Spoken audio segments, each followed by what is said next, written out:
Have you ever been deep into a game and just had that little voice in your head going, this is almost perfect, but it's not quite it? Well, that feeling, that's not just you being picky. That's actually the start of something much, much bigger. It all kicks off with this one simple, kind of brutal realization. The game you really want to play, the one that feels like it was made just for you, it doesn't exist. And let's be honest, no big studio is ever going to make that weird, super specific, maybe a little risky game that's living inside your head. If you want it done right, you've got to do it yourself. And that moment of frustration, that's the pivot point.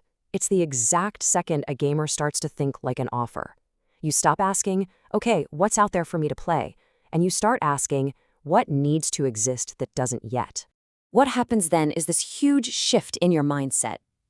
You're not on the sidelines anymore, just hoping the industry throws you a bone. No, you step up. You take responsibility for your own vision. And yeah, it's a lot heavier to carry, for sure. But the flip side, it's absolute freedom. This really breaks down that change.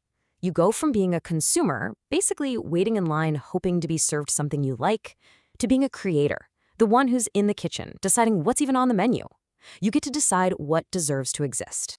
And look, this isn't just some nice theory. Check out this list. These are some of the most unique, most groundbreaking indie games ever made. And every single one of them started with one person saying, you know what? The game I want to play isn't out there. Guess I have to make it myself. Okay, but here's where the plot thickens. Let's say you've done it. You've built your perfect vision. But now you want to share it. You want other people to see it, to play it. Well, this is where we run into a pretty uncomfortable truth about how audiences actually work. And here's the hard part to swallow. The idea that your super personal, unique vision will just magically find a huge audience on its own? It's pretty much a fantasy. The second you try to grow beyond a tiny, dedicated group of people who just get it, your creation has to start changing. It has to translate itself into what we can call a shared language. What does that mean? It means using controls people already understand, game mechanics they've seen before, feedback that feels familiar. Because without that common ground, your game isn't just niche. To most people, it's basically invisible. They literally can't even process what they're seeing. So this brings every creator to a massive fork in the road. But I want you to see this not as a compromise, not as selling out. Think of it as a conscious choice between two very different but equally worthwhile goals. And these are your two paths. On one side, you have the pure vision. This is the thing that is perfectly 100% aligned with your brain and your brain alone. On the other side, you have the communicable vision, a version that's partially aligned with the minds of many, many other people. You can go down one path or you can go down the other. What you can't do is walk down both at the same time. So let's really dig into that first path, designing something just for yourself. What's the real power, what's the value in making something that by its very design, most people just won't get?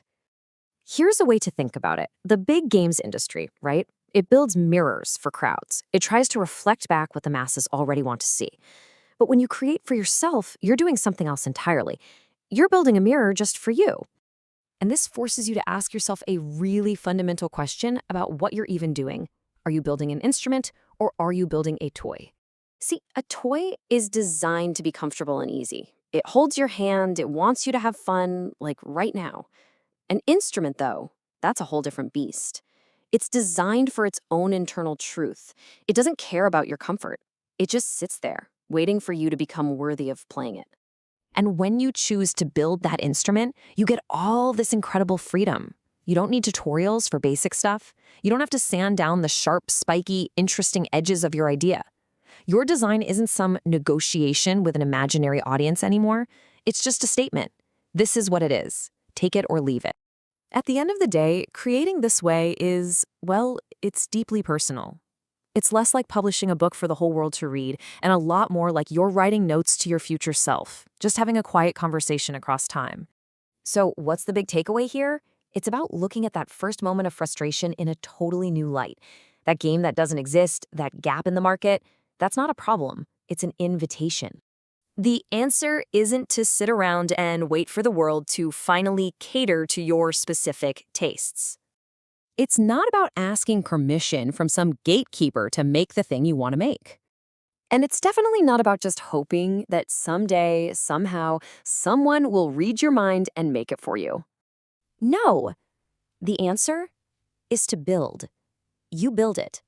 Not because it's going to be a bestseller, not because everyone will understand it. You build it. Because the only other option is to live in a world where the one thing you really want to see never even gets to exist. So the next time you play something and feel that little bit of disappointment, remember what it really is. It's not a flaw in the market, it's a signal. It's your call to authorship.